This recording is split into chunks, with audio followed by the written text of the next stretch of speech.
We didn't start the war, but when it came, it found us sleeping, with factories cold, soldiers untrained, and a nation convinced it had already seen the last of the world's madness. September 1939. Poland burns. France mobilizes. Britain declares war. In America, the news arrives between baseball scores and swing music on the radio. In diners across the Midwest, farmers read headlines about Europe's latest crisis over eggs and coffee. In Detroit, assembly lines produce Fords and Chevrolets, not tanks. In New York, the World's Fair celebrates the world of tomorrow. Streamlined, peaceful, American. We thought distance was safety. 3,000 miles of ocean. 2 coastlines separated by a continent. The wars of Europe were their problem, their ancient hatreds, their endless border disputes. We'd solved that problem in 1918, lost 116,000 men doing it, and sworn never again. The American Legion held rallies against intervention. Mothers wore buttons, "Keep America out of foreign wars." Senators gave speeches about Washington's farewell address. No entangling alliances. Charles Lindbergh, the nation's hero, stood before crowds and said what millions believed. These wars are not our concern. President Franklin Roosevelt watched Europe collapse and saw what was coming. In fireside chats, his voice came through crackling radios into living rooms across the nation. When peace has been broken anywhere, the peace of all countries everywhere is in danger. But we didn't want to hear it. The Neutrality Acts tied our hands. No arms sales to belligerents, no loans, no involvement. We would remain pure, untouched, safe behind our ocean walls. Then France fell. June 1940. The unthinkable happened in 6 weeks. The French army, the largest in Europe, collapsed. German tanks rolled through the Arc de Triomphe. Newsreels showed the evacuation at Dunkirk, and for the first time, Americans felt a tremor of doubt. Britain stood alone. Night after night, German bombers pounded London. Edward R. Murrow's voice came across the Atlantic. "This is London," followed by the sound of sirens and explosions. Americans listened in their homes, trying to imagine their own cities burning. Roosevelt moved carefully. The isolationists were still powerful, but he began preparing anyway. He pushed through the Lend-Lease Act. We would be the arsenal of democracy, lending Britain the tools to fight, not joining the war, just helping. Congress debated. America mobilized slowly, reluctantly. Young men were drafted under the Selective Service Act, the first peacetime draft in American history. They trained with wooden rifles and trucks marked tank, because we didn't have real ones yet. Factory owners received quiet inquiries from the War Department. Could you retool? Could you produce bombers instead of passenger planes? Tanks instead of tractors? Not now. Just be ready. By late 1941, we were a nation holding its breath, watching the world burn, praying the flames wouldn't cross the water. We had 11 months left to sleep. Sunday morning, Pearl Harbor, Hawaii. The Pacific Fleet lay at anchor in the morning sun. Battleships, cruisers, destroyers, all lined up in perfect rows. Sailors ate breakfast. Officers attended church services. It was supposed to be a quiet day. At 7:48 a.m., the first wave arrived. Japanese dive bombers and torpedo planes swept across Oahu like a steel hurricane. The attack lasted 2 hours. When it ended, 2,403 Americans were dead. The USS Arizona lay at the bottom of the harbor with 1,177 men entombed inside. The USS Oklahoma had capsized. 18 ships were sunk or damaged. 188 aircraft destroyed on the ground. The news reached the mainland in fragments. Radio broadcasts interrupted Sunday afternoon programming. Families gathered around receivers, unable to believe what they were hearing. Operators repeated the same incredible sentence: "The Japanese have attacked Pearl Harbor." In Washington, Roosevelt met with his cabinet. His face was grim. The debate about intervention was over. The decision had been made for us.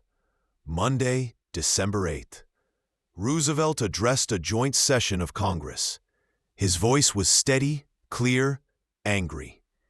Yesterday, December 7th, 1941, a date which will live in infamy, the United States of America was suddenly and deliberately attacked by naval and air forces of the Empire of Japan. The vote for war was nearly unanimous. One dissent. 4 days later, Germany and Italy declared war on the United States. We were in it now. All of it. 2 oceans, 2 wars, enemies on every horizon. That night, across America, factory lights came on. Assembly lines that had been slow or stopped roared to life. Machine shops that made household goods began retooling for weapons. Shipyards expanded. Aircraft plants added shifts. The giant was awake, and it was furious. The transformation happened faster than anyone thought possible. America, the sleeping industrial power, became a hurricane of production. January 1942. The War Production Board took control of the economy. Factories converted overnight. General Motors stopped making cars and started making tanks, trucks, and aircraft engines. Ford's Willow Run plant began producing B-24 Liberator bombers, 1 every 63 minutes at peak production. Women flooded into factories. The men were gone, off to training camps and overseas deployments. So their wives, sisters, and daughters took their places. Rosie the Riveter became the face of the home front. Welding, drilling, assembling bombers and battleships with hands that had never held a wrench. They worked 12-hour shifts. They learned trades in weeks that used to take years. They built planes that their husbands would fly, ships that their brothers would sail, tanks that their sons would drive into battle. Every rivet was a bullet. Every welder's spark was a gunshot fired at the enemy. By 1943, American factories were producing more war material than Germany, Japan, and Italy combined. Liberty ships launched from shipyards faster than U-boats could sink them. Aircraft rolled off assembly lines by the thousands. Ammunition plants ran around the clock. The numbers were staggering. 300,000 aircraft, 89,000 tanks, 3,000 naval vessels, 41 billion rounds of ammunition. America had become a machine for making machines. But production wasn't enough. The materials needed soldiers to use them. Training camps erupted across the country. Farm boys from Kansas learned to fire rifles. College students from New York became navigators. Factory workers from Detroit became tank commanders. The peacetime army of 1940, 174,000 men, expanded to over 8 million by 1943. They trained in deserts, forests, swamps, and mountains. They learned to kill and not be killed. They wrote letters home, full of bravado and fear. They tried not to think about what was coming, because everyone knew the war was going to be long, brutal, and unforgiving. May 1942, the Battle of the Coral Sea. American and Japanese carriers fought at distances so great they never saw each other. Aircraft launched into empty sky, hunting enemy flat tops by instinct and luck. The USS Lexington went down, but the Japanese advance toward Australia was stopped.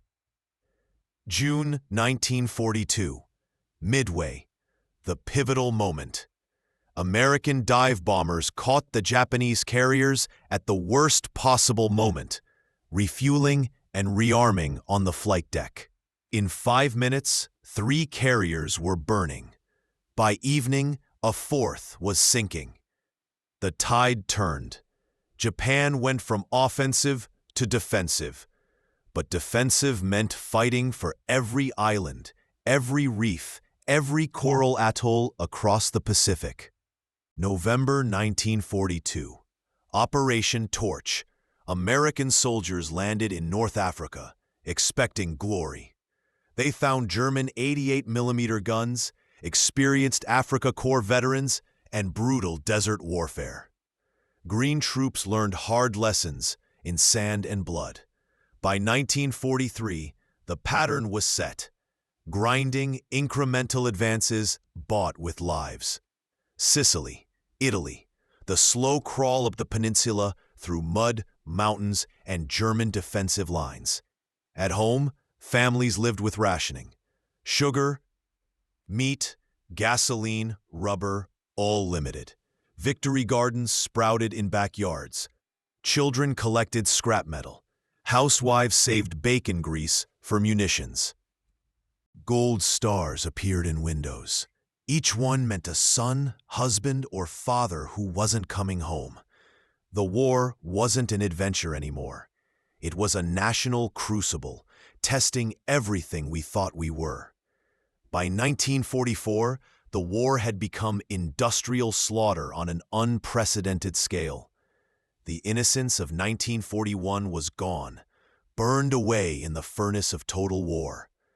Italy, 1943, 1944. The campaign that was supposed to be quick turned into a nightmare. Monte Cassino, the Rapido River, Anzio. Soldiers fought in snow, rain, and mud that swallowed vehicles. German defenders occupied high ground, dug into ancient monasteries and stone buildings.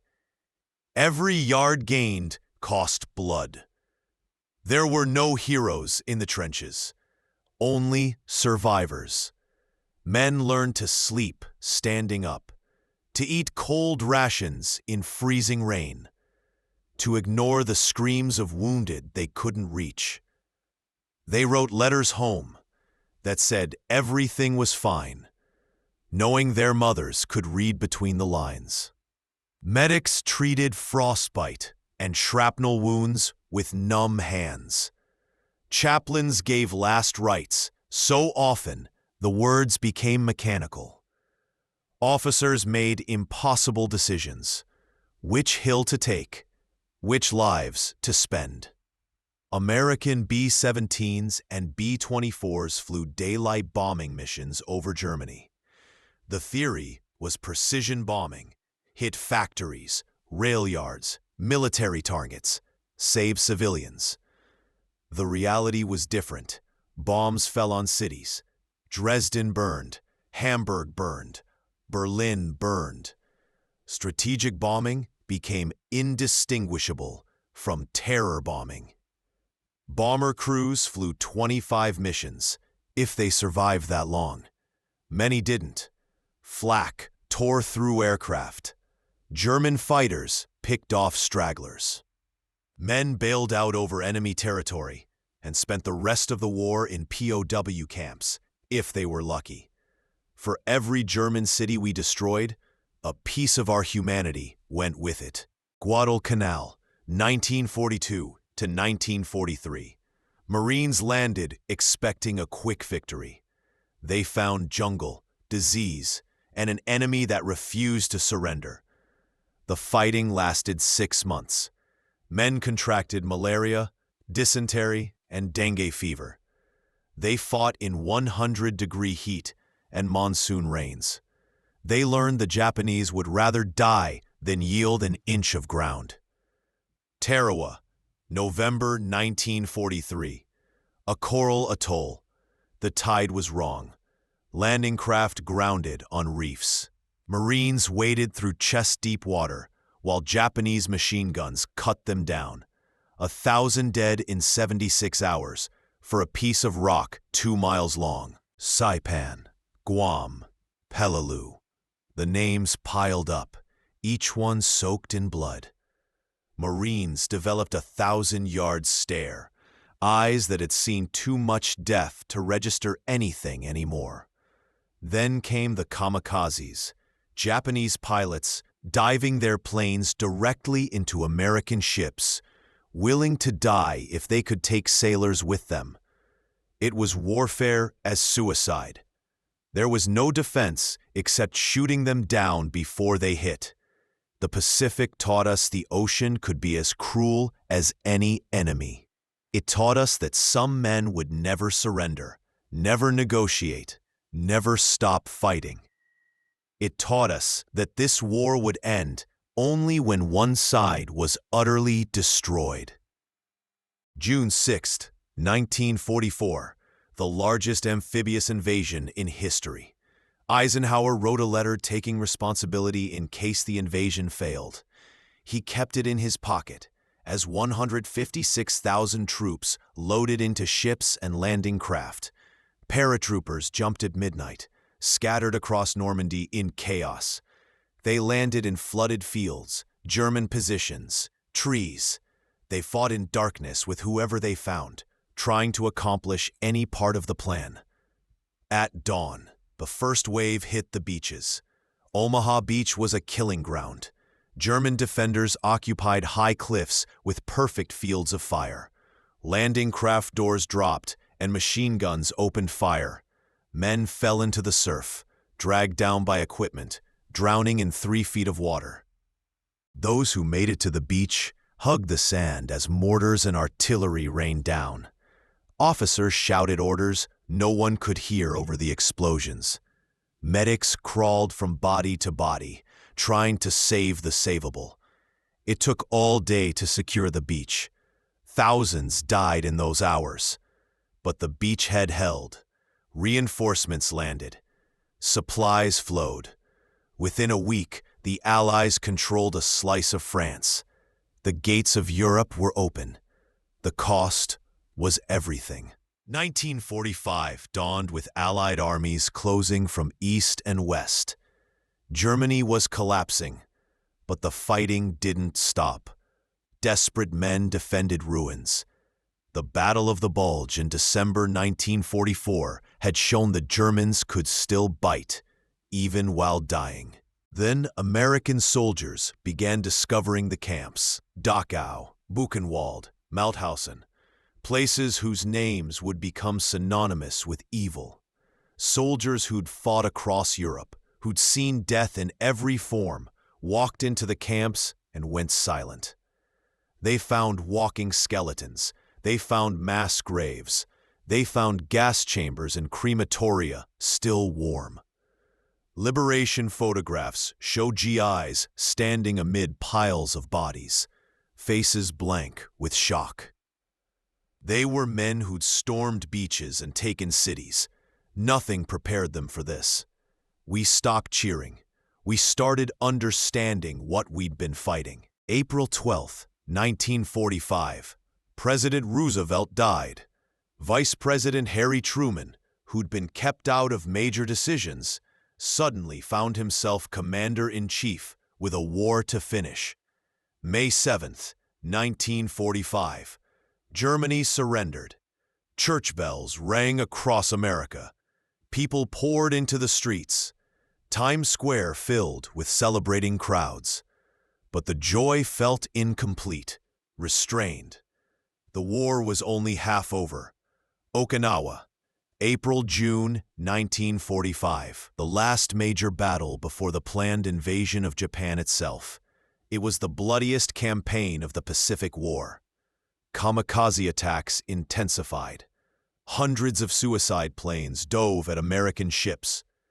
The destroyer USS Laffey was hit by 22 kamikazes and bombs in 80 minutes. It survived. Barely. Many ships didn't. On the island, Japanese defenders fought from caves and tunnels. They used civilians as shields. American casualties mounted. 12,000 dead, 38,000 wounded. Japanese losses were 10 times higher. Military planners looked at Okinawa and calculated what invading Japan would cost. Their estimates ranged from hundreds of thousands to over 1 million American casualties. The Japanese had 2 million soldiers on the home islands, plus millions of armed civilians prepared to fight with bamboo spears. Truman faced an impossible choice. The Manhattan Project had produced a new weapon, a bomb that used atomic fission to release energy equivalent to thousands of tons of TNT. Tested once in the New Mexico desert, never used in war. Truman made the decision. August 6, 1945. The Enola Gay, a B-29 bomber, took off from Tinian. At 8:15 a.m. local time, it released its payload over Hiroshima. A flash brighter than the sun. A fireball vaporized everything at ground zero. A mushroom cloud rose 30,000 feet. An entire city destroyed in seconds. 70,000 dead instantly. Tens of thousands more dying slowly from radiation. 3 days later, Nagasaki. The silence that followed those explosions was different from any silence before. The world had changed. We had changed it. For the first time, victory felt like sin. August 15, 1945. Japan surrendered. 1945 to 1946. The war was over. Soldiers came home. Ships docked in San Francisco and New York to cheering crowds. Ticker tape parades filled streets. Families reunited. Life tried to return to normal. But nothing was normal. The men who came back weren't the boys who'd left. They'd seen things that couldn't be unseen, done things that couldn't be undone. They struggled to explain to people who hadn't been there, and eventually stopped trying. They got jobs using the GI Bill, went to college, bought houses in new suburbs, started families, tried to build the future they'd fought for. War crimes trials convened in Nuremberg and Tokyo. The world attempted to assign guilt, to create justice from catastrophe. Nazi leaders were hanged.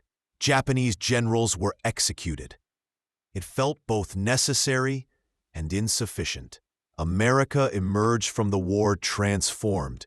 We'd mobilized our entire society. We'd outproduced the world. We'd deployed the most powerful military in history. We'd invented the atomic bomb. We were the richest nation on Earth, the only major industrial power whose cities hadn't been bombed. Our factories hummed. Our economy boomed. The American century had begun. But we'd also learned what we were capable of, the destruction we could inflict, the moral compromises we could make. 16 million Americans had served. 400,000 hadn't come home. Each death left a hole in a family, a community, a future that would never exist. Truman addressed the nation as the first nuclear age dawned. We have used atomic power in order to shorten the agony of war. Our responsibility in the world is great. The mushroom cloud became our symbol. Power and horror, victory and guilt, the ability to save the world or destroy it. We'd entered the war to end tyranny. We left it holding the power to end the world. The war lasted 3 years, 8 months, and 7 days for America. In that time, we lost innocence, gained power, and learned the terrible weight of both. We didn't start the war, but we finished it. And in finishing it, we became something we'd never been before. a superpower with global responsibility, nuclear weapons, and the knowledge that sometimes victory and tragedy wear the same face. The generation that fought came to be called the greatest. They rarely called themselves that. They'd simply done what needed doing, survived what needed surviving, and come home to build a world where their children wouldn't have to. Some nights, though, they woke from dreams of beaches and jungles and burning cities. Some days, they heard bomber engines in distant thunder. Some moments, they remembered faces of men who didn't come back. The war was over, but it would never really end. Not for them, not for us, not for a world that learned humanity could reach both its highest heroism and deepest horror in the same 4 years.